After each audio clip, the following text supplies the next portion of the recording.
aconteceu é que o governo brasileiro colocou como prioridade número 1, 2 e 3 a recuperação, a repatriação desses brasileiros.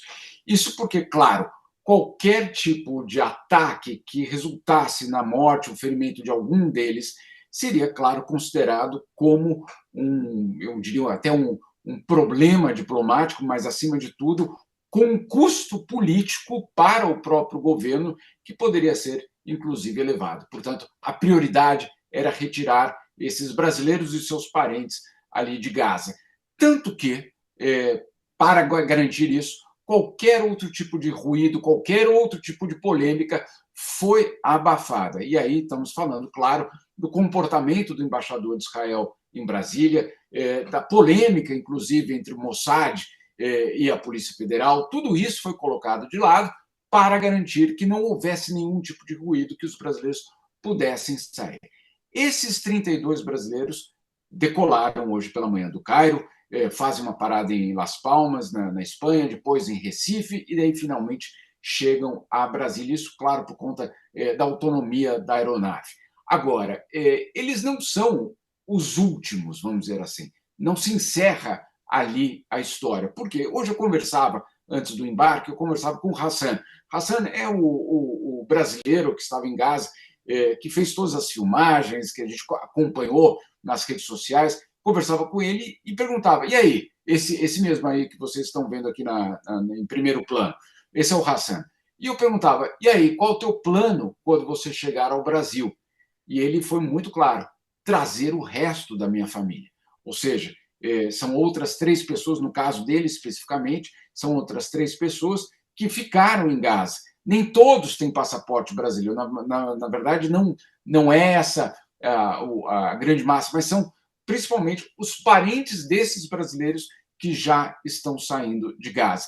E aí fica a dúvida: como realizar isso? E essa é claro, o grande desafio a partir de agora. Primeiro, porque Israel não deu nenhum tipo de brecha, por enquanto, para que novas listas sejam feitas. Eles ainda tentam lidar com as listas das últimas semanas, listas que não só o Brasil apresentou, mas dezenas de países. Algumas estimativas, inclusive, apontam para 7.000 estrangeiros que estariam tentando sair de Gaza. Esse é um número que é colocado, por exemplo, pelos europeus, pelos americanos. Enfim, os israelenses ainda não abriram nenhum tipo de nova lista, mas o governo brasileiro já basicamente de uma forma ainda extraoficial, já começa a avaliar de que forma pode lidar, claro, com uma eventual nova lista de brasileiros ou de parentes de brasileiros que ainda ficaram em Gaza. Ô Jamil, paralelo a isso, como é que está a situação da guerra, Jamil? Como é que você que cobre, né, assuntos como esse há tanto tempo, já acompanhou outros conflitos, outras guerras, como é que você vê o andamento dessa guerra e a solução para isso? Em primeiro lugar, um desrespeito total ao direito humanitário internacional, mas também às últimas resoluções e apelos feitos pela ONU. Por exemplo, aquela resolução que passou na Assembleia Geral da ONU, ela foi solenemente ignorada por parte de Israel, de uma forma que, obviamente, deixa muita preocupação. Agora, nós também estamos vendo, da parte do Hamas, uma violação aos apelos para que os reféns sejam soltos. Então, você tem aí também essa situação. Agora, o que existe de uma forma cada vez mais evidente é que esses crimes estão acumulando, basicamente, a ideia de que existem crimes de guerra, elas ficam cada vez mais evidentes. Você poderia dizer, mas isso é óbvio. Não, é óbvio, mas isso tudo precisa ser investigado, tudo isso precisa ser colocado dentro de um contexto de um inquérito.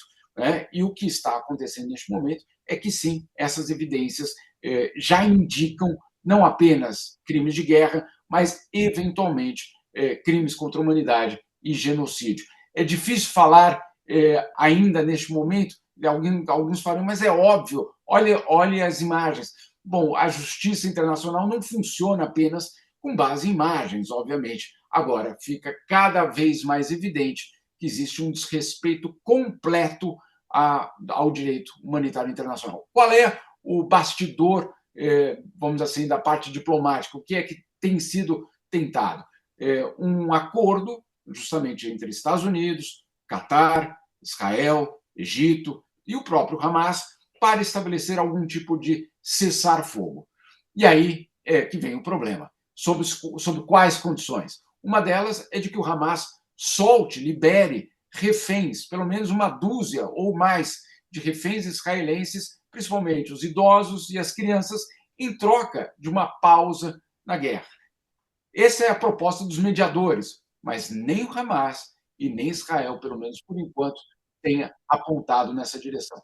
E o que acontece é um crime, basicamente, contínuo sendo cometido contra inocentes. Eu não sei se vocês acompanharam, e aqui, pelo menos, é o grande destaque da OMS e das entidades internacionais, é a situação, claro, de um hospital no qual, por exemplo, as incubadoras para os bebês pararam de funcionar, esses bebês recém-nascidos, dois deles, perdão, três, se eu não me engano, já faleceram, não resistiram, outros, se eu não me engano, outros 30 estão numa situação crítica e não conseguem ser lidados. Ou seja, existe uma situação extremamente preocupante e que pode gerar, nas próximas horas, um número ainda maior de mortos.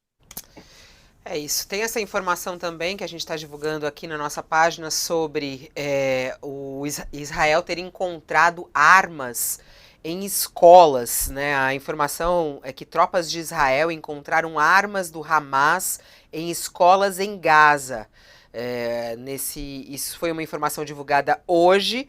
Diz que essas armas estavam em esconderijos do Hamas na faixa de Gaza, inclusive dentro de escolas, mesquitas e casas de agentes terroristas, de acordo com as forças de defesa de Israel.